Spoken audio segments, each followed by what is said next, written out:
అది ఒక మారుమూల గ్రామం. సూర్యుడు గూటిలోకి పోయాక పొలాల నుండి అందరూ ఇళ్లకొస్తుంటారు. ఆడవాళ్లు పశువులకి పాలు పిండుతారు. మగవాళ్లు వాటికి మేత వేస్తారు. నీళ్లు పోసుకొని పెందల కాడని అన్నం తినేసి ఇంటి ముందర ఆరుబయట నొలక మంచాలు వాల్చుకొని కబుర్లు చెప్పుకుంటూ ఉంటారు పెద్దవాళ్లు. అప్పుడే ఆ ఊరి పెద్ద నరసింహారావు కొందరు గ్రామస్తుల్ని వెంటబెట్టుకుని ఇంటింటికి తిరిగి చందాలొస్సులు చేస్తుంటాడు. ఊరి పెద్ద రావటం చూసి మంచం మీద కూర్చున్న ఎలమంద లేచి నిల్చున్నాడు. ఏంటి పెద్దగారు ఈ సమయంలో ఊరోళ్ళని నింటేసుకుని తిరుగుతున్నారు? రాబోయే దీపావళి పండక్కి మన ఊళ్ళో నరకాసురుడి బొమ్మను చేయించి వధించే కార్యక్రమం చేస్తే బాగుంటుందనుకుంటున్నాను రా ఎలమంద. దానికోసం ఊళ్ళో తిరిగి చందాలు వసూలు చేస్తున్నాం. నీకు తోచినంత చందా చదివించు. ఎప్పుడు లేనిది ఈ ఏడు ఎందుకీ కొత్త పద్ధతి పెద్దగారు? కొత్త పద్ధతి ఏం లేదురా, ఇది పాత పద్ధతే. ఒకప్పుడు మన పూర్వీకులు చేసేవాళ్ళు, తర్వాత మరుగున పడిపోయింది, ఎవ్వరూ పట్టించుకోలేదు. అందువల్లే మన ఊరు అభివృద్ధికి నోచుకోవట్లేదని మా అందరి ఆలోచన. కాబట్టి ఆ కార్యక్రమాన్ని మళ్ళీ తిరిగి ప్రారంభిస్తే ఊరు బాగుపడుతుంది.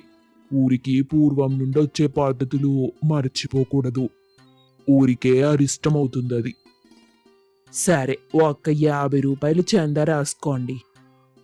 50 ఏంట్రా? కనీసం 100 అయినా చందా ఇవ్వకపోతే ఎలా? అంత స్తోమత మాకెక్కడిది పెద్దగారు. దీపావళి పండగ వస్తుంది. పిల్లలకి కొత్త బట్టలు తీసుకురావాలి, టపాసులు కొనిపెట్టాలి. ఈ 50 రూపాయలతో సర్దుకోండి ఒక్కసారికి. అవును పెద్దగారు, ఈ ఏడు వర్షాలు సరిగ్గా పడలేదుగా, పంట దిగుబడి కూడా అంతంత మాత్రమే వచ్చింది. అందుకే ఇది చేస్తున్నాం. ఈ సంవత్సరం ఖచ్చితంగా వర్షాలు పడతాయిలే అని చెప్పి వెళ్ళిపోతాడు ఊరి పెద్ద. అది వీరయ్య కుటుంబం. అతడికి 5గురు సంతానం. వీరయ్యకే కాదు, ఆ ఊళ్ళో ప్రతి ఇంట్లో 5గురు పైనే సంతానం. తక్కువ ఎవ్వరికీ లేరు.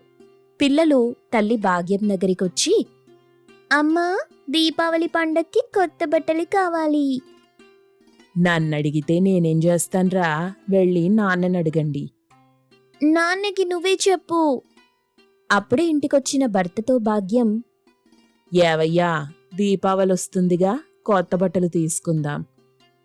ప్రతి పండక్కి కొత్త బట్టలు కొనాలంటే ఎట్టా చెప్పు? మనదేమైనా సంపన్న కుటుంబం అనుకుంటున్నావా? మనకి లేకపోయినా కనీసం పిల్లలకైనా కొత్త బట్టలు తీసుకుందాం కదయ్యా. వాళ్ళు కొత్త బట్టలు కావాలని ఒకటే గోల పెడుతున్నారు.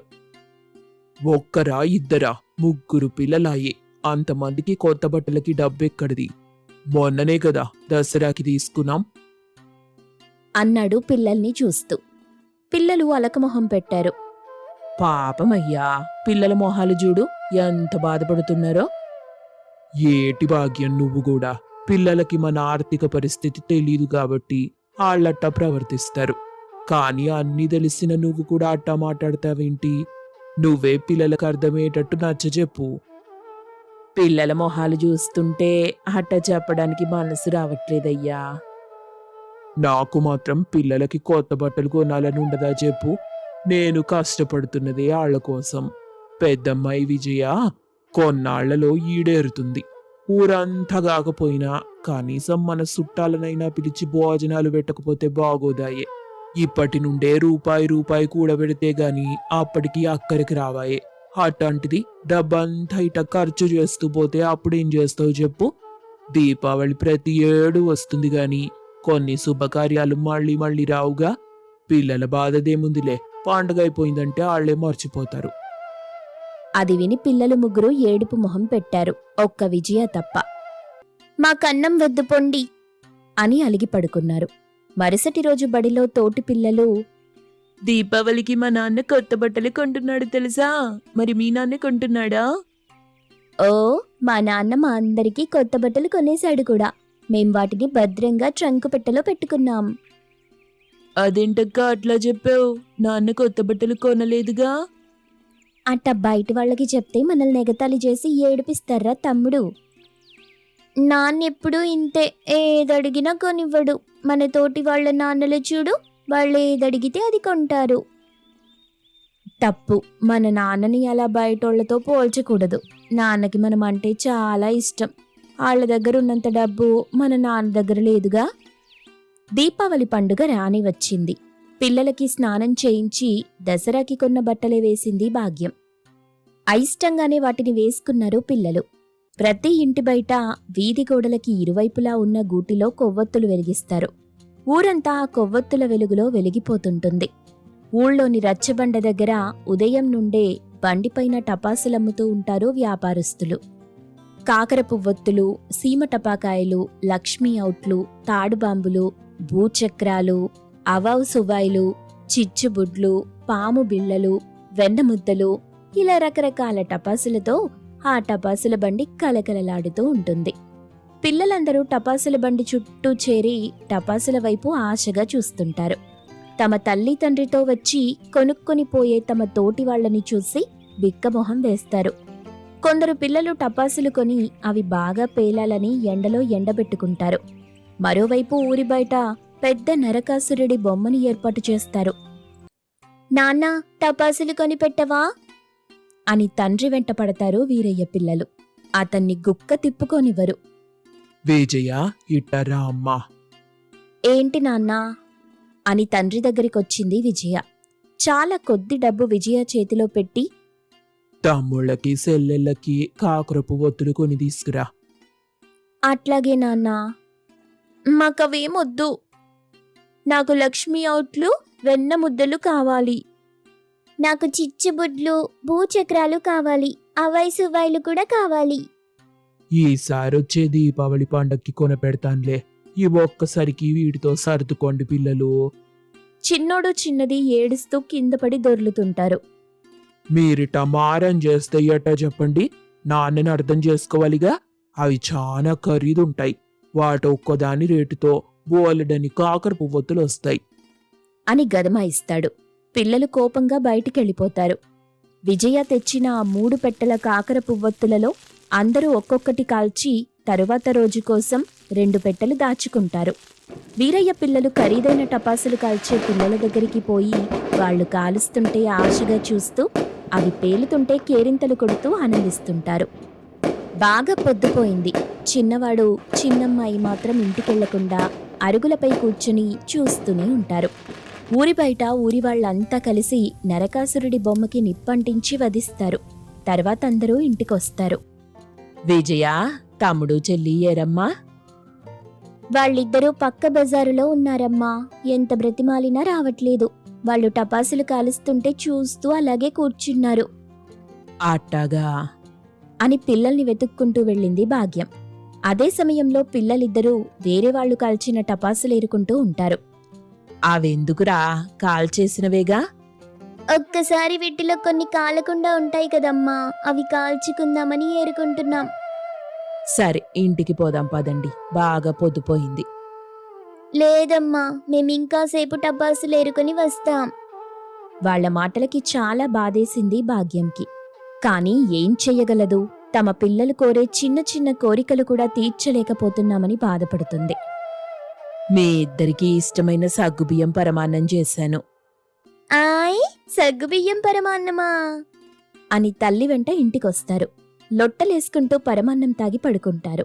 నిద్రలో చిన్నోడు చిన్నది అవాయ్ సువాయ్, చిచ్చుబుడ్డి, భూచక్రం అంటూ కలవరిస్తుంటారు. పాపం మన పిల్లలు చూడయ్యా, ఆళ్లకిష్టమైన టపాసుల్ని ఎట్టా గలవరిస్తున్నారో మనసుకి చాలా బాధగా ఉంది. నువ్వు బయటికి చెప్పావు, నేను చెప్పలేదు, అంతే తేడా. ఏం చేస్తాం చెప్పు, మన స్తోమత కొద్దీ బతకాలిగా. కన్నబిడ్డల చిన్న చిన్న కోరికలు కూడా తీర్చలేకపోతున్నాం. ఒక్క చిచ్చుబుడ్డి కూడా కొని పెట్టలేకపోయాం. వాళ్ళకవే పెద్ద కోరికలు. కనీసం వాటిలో ఒక్కటైనా కొనిపెట్టుంటే వాళ్ళ మనసు ఎంత ఆనందించేదో అని బాధపడుతుంది, నిద్రిస్తూ కలవరిస్తున్న బిడ్డల తలలపై నిమురుతూ. అనగనగా మల్లవరమనే గ్రామానికి గజపతి అనే గ్రామాధికారి ఉండేవాడు. అతను ధనవంతుడు, కాని పరమ స్వార్థపరుడు. అతని మనసు నిండా కేవలం డబ్బు పోగేసుకోవాలనే అత్యాశ మాత్రమే ఉండేది. గ్రామ నిధులను కూడా ప్రజల సంక్షేమానికి వినియోగించకుండా సొంత అవసరాలకి వాడుకునేవాడు. ప్రజలందరూ అతని స్వార్థాన్ని చూసి విసిగిపోయేవారు. ఈ గజపతి అస్సలు మారడు. మనం అతన్ని ఎంత అడిగినా ప్రజల కోసం ఒక్క రూపాయి కూడా ఖర్చు చేయడు. అవును, ప్రజల డబ్బుతో తను కట్టిన భవనాలు చూడు ఎంత గొప్పగా ఉన్నాయో, కానీ మన కనీస అవసరాలు కూడా తీర్చట్లేదు. మల్లవరం గ్రామంలో మంచినీటి ఎద్దడి ఉండేది. గ్రామస్తులు మంచినీళ్ల కోసం చాలా అవస్థలు పడేవాళ్లు. తాగడానికి గుక్కెడు నీళ్లు కూడా దొరక్క చాలా దూరం నడిచి వెళ్లాల్సి వచ్చేది. ఒక సంవత్సరం నీటి కరువు వచ్చి సమస్య మరింత తీవ్రంగా మారింది. ఈ ఎండలో చాలా దూరం నడిచి వెళ్ళాలంటే నా వల్ల కావట్లేదు. కాళ్ళు నొప్పులుగా ఉన్నాయి. ఒకవేళ బావి తవ్వించడానికి గజపతి ఒప్పుకుంటే బాగుండు. అప్పుడు గ్రామస్తులంతా కలిసి గజపతిని కలవడానికి వెళ్లారు. అయ్యా, మీకు తెలియంది కాదు, తాగడానికి గుక్కెడు నీళ్లు కూడా దొరకట్లేదు. మీరు మా మీద దయుంచి ఒక మంచినీటి బావి తవ్వించండి. గ్రామ నిధులున్నాయిగా. అయ్యో, మీ కష్టం నాకు తెలుసు. కానీ మంచినీటి బావి తవ్వించాలంటే చాలా ఖర్చు అవుతుంది. ఏదో 10 పరకు అయితే నేను సర్దగలను, కానీ అంత మొత్తం నేను ఎక్కడి నుండి తీసుకురాగలను? గ్రామ నిధులు కూడా సరిపోవు. మీరు దయచేసి వెళ్ళిపోండి, నేనే ప్రయత్నిస్తాను. గజపతి మాటలు విని ప్రజలంతా నిరుత్సాహంతో తలదించుకుని వెళ్లిపోయారు. అతడితో చెప్పటం వృధా. అతడు అస్సలు మారడు. ఆ ఊళ్ళోనే కిట్టయ్య అనే తెలివైన యువకుడుండేవాడు. అతనికి ప్రజల కష్టం చూసి చాలా బాధ కలిగింది. అతనొకరోజు జనాలందర్నీ సమీకరించి ఒక ఉపాయం చెప్పాడు. ప్రజలారా, మన సమస్యల్ని మనమే పరిష్కరించుకుందాం. అతని మీద ఆశ పెట్టుకోవటం వృధా. మనందరం కలిసి చందాలేసుకొని మంచినీటి బావి తవ్వించుకుందాం.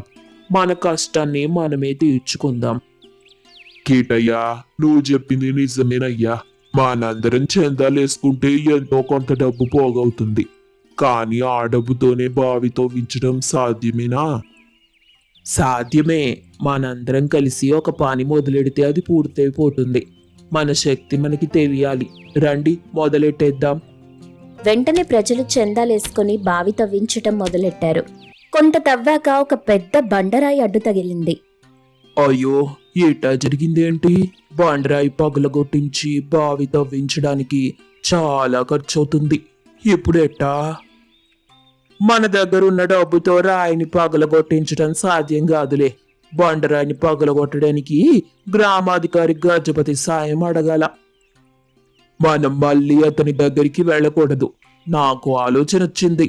ఆ రాయిని మనం పగలగొట్టించి బావి తవ్వించడానికి చాలా ఖర్చు అవుతుందని గజపతికి తెలిస్తే అతడు మన మీద దయతో సాయం చేయడు. అతడి అత్యాశని మనం ఉపయోగించుకోవాలి అనుకుని మరుసటి రోజు కిట్టయ్య నేరుగా గజపతి దగ్గరికి వెళ్ళాడు. అయ్యా, మాకు పెద్ద సమస్య వచ్చింది. బావి తవ్వకంలో ఒక పెద్ద రాయి అడ్డు తగిలింది. మా దగ్గర డబ్బు లేదు. బావి తవ్వించడానికి మీరు సాయం చేస్తారని నమ్మకం ఉంది. అప్పుడు గజపతి తనలో తాను, బావి తవ్వించడానికి చాలా ఖర్చు అవుతుంది. కిట్టయ్య తెలివైన వాడు, ఏదో పెద్ద ఉపాయమే వేసుంటాడు. కానీ నా దగ్గర సాయం అడుగుతున్నాడు. దీనికి ఏదైనా కారణమే ఉండుండాలి. కిట్టయ్యా, నేను సాయం చేయలేను. మీకు తెలుసు కదా, నా దగ్గర డబ్బు లేదు. వెళ్ళిపోండి. కిట్టయ్య నిరుత్సాహంగా తలదించుకుని వెళ్ళిపోయాడు. కాని గజపతికి అనుమానం పెరిగింది. రాత్రికి రాత్రి ఒక సేవకుణ్ణి పంపించి కిట్టయ్య ఏం చేస్తున్నాడో తెలుసుకున్నాడు. కిట్టయ్య ఏమీ చెయ్యలేదు, కాని గ్రామంలో ఒక కొత్త పుకారు పుట్టించాడు. ఆ గజపతికి మన మీద దయలేదు. మనకి నీళ్లు లేకపోయినా అతడు పట్టించుకోడు. నేను ఒక ఆలోచన వేసుకున్నాను. ఈ మామిడి తోటను తెల్లవారుజామున మొదలెడతాను. 3 రోజుల్లో మామిడి తోట పూర్తిగా నాశనం చేసి దాని నుండి వచ్చే ఆదాయం అంతా మా కుటుంబానికి పెట్టుకుంటాను. నువ్వేం మాట్లాడుతున్నావు కిట్టయ్యా? ఆ మామిడి తోట గ్రామానికి చెందినది కదా, దాన్నెట్టా నాశనం చేస్తావు? అవును, అది గ్రామానికి చెందినదే. కానీ నేను ఆ మామిడి తోట నుండి వచ్చే ఆదాయం అంతా మా కుటుంబానికే పెట్టుకుంటాను. దాన్ని నేను మా సొంత భూమిలా వాడుకుంటాను. ఈ మాటలు గ్రామమంతా వ్యాపించాయి. ఈ విషయం గజపతికి తెలిసిందే. గజపతికి ఆ మామిడి తోట అంటే చాలా ఆశ. ఆ మామిడి తోట నుండి వచ్చే ఆదాయాన్ని గజపతి ప్రతి సంవత్సరం తన సొంత ఖర్చులకి వాడుకునేవాడు. అప్పుడతను కోపంగా, ఏంటి ఆ కిట్టయ్య నా మామిడి తోటని నాశనం చేస్తాడా? అది అసాధ్యం. అది నా సొంత మామిడి తోట. గజపతి అలా అనుకుని మరుసటి రోజు ఉదయాన్నే కిట్టయ్య దగ్గరికి వెళ్ళాడు. కిట్టయ్య, నువ్వేం చేస్తున్నావు? ఆ మామిడి తోటను ఎలా నాశనం చేస్తావు? అది మన గ్రామానికి చెందింది. అది నా సొంత మామిడి తోట. దాని నుండొచ్చే ఆదాయం నేను వాడుకుంటాను. దాన్ని నాశనం చెయ్యకు. గజపతి, నీకు మామిడి తోట మీద ఆశ ఉంది, కానీ ప్రజల దాహం మీద దయలేదు. మాకు మంచినీళ్లు లేవు. మా దాహం తీర్చడానికి నువ్వు అస్సలు సాయం చేయలేదు. అందుకే నేను ఆ మామిడి తోటను నాశనం చేస్తాను. అప్పుడు గజపతి తనలో తాను, ఈ కిట్టయ్య తెలివైనోడు. మామిడి తోటని నాశనం చేస్తే నాకు చాలా నష్టం వస్తుంది. దాని నుండి వచ్చే ఆదాయం అంతా పోతుంది. గజపతికి ఒక ఆలోచన వచ్చింది. కిట్టయ్యతో బేరమాడాలని నిర్ణయించుకున్నాడు. సరే, నువ్వు మామిడి తోటని నాశనం చెయ్యకు. నేను నీకు సాయం చేస్తాను. బావిని తవ్వించడానికి సాయం చేస్తాను. ఏంటి, మీరు సాయం చేస్తారా? అవును, నేను సహాయం చేస్తాను. కానీ మీరు తవ్విన బావిలో ఏమొస్తుంది? అయ్యా, మీరేం ఆలోచించకండి. బావి తవ్వడానికి ఖర్చు పెట్టి ఆ బావిలో ఏం వస్తుందో తర్వాత చూద్దాం. ఇప్పుడు ప్రజలందరికీ నీళ్లు అవసరం. మీరు సాయం చేస్తే ప్రజలందరూ మిమ్మల్ని గౌరవిస్తారు. గజపతికి ఒక కొత్త ఆలోచన వచ్చింది. ఈ బావి తవ్వడానికి నేను సాయం చేస్తే ప్రజలంతా నన్ను గొప్పవాడిగా భావిస్తారు. అలాగే నా మామిడి తోటను కూడా కాపాడుకోవచ్చు అని అనుకున్నాడు. నవ్వుతూ పైకి, సరే కిట్టయ్య, నేను బావి తవ్వడానికి నా సొంత ఖర్చులతో సాయం చేస్తాను. మీరేం కంగారు పడక్కర్లేదు. గజపతి రాయిని పగలగొట్టించి లోతుగా బావి తవ్వించాడు. దానికోసం చాలా ఖర్చు పెట్టాడు. తీరా మొత్తం బావి తవ్వించి చూసేసరికి దానిలో మంచినీరు పడింది. గజపతి ఊహించినట్టుగా మామిడి తోట నాశనం కాలేదు. బావిలో కూడా మంచినీళ్లు పడ్డాయి. అప్పుడు గజపతి నిరాశగా, అయ్యో, నేను మోసపోయాను. నా డబ్బంతా వృధా అయిపోయింది. నాకేమీ లాభం లేదు. కేవలం ప్రజలందరికీ నీళ్లు మాత్రమే దొరికాయి. నాకేం లాభం లేదు. అప్పుడు కిట్టయ్య నవ్వుతూ, అయ్యా, మీకు లాభం ఉంది. ప్రజలందరూ మిమ్మల్ని గౌరవిస్తారు. మీ పేరు చిరస్థాయిగా ఉంటుంది. గజపతి అత్యాశపరుడనే విషయం కిట్టయ్యకి బాగా తెలుసు. అందుకే మామిడి తోటను నాశనం చేస్తానని పుకారు లేవదీశాడు. ఈ విషయం ఎవ్వరికీ తెలీదు.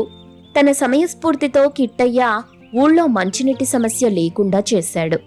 ఆ రోజు నుండి గజపతి అత్యాశతో డబ్బు పోగేసుకోవటం మానేసి తన సొంత డబ్బుని ప్రజల కోసం వినియోగించటం మొదలెట్టాడు. తన తెలివితేటలు అత్యాశ వల్ల తనకే నష్టమొచ్చిందని తెలుసుకుని మంచి మార్గంలో నడవాలని నిర్ణయించుకున్నాడు.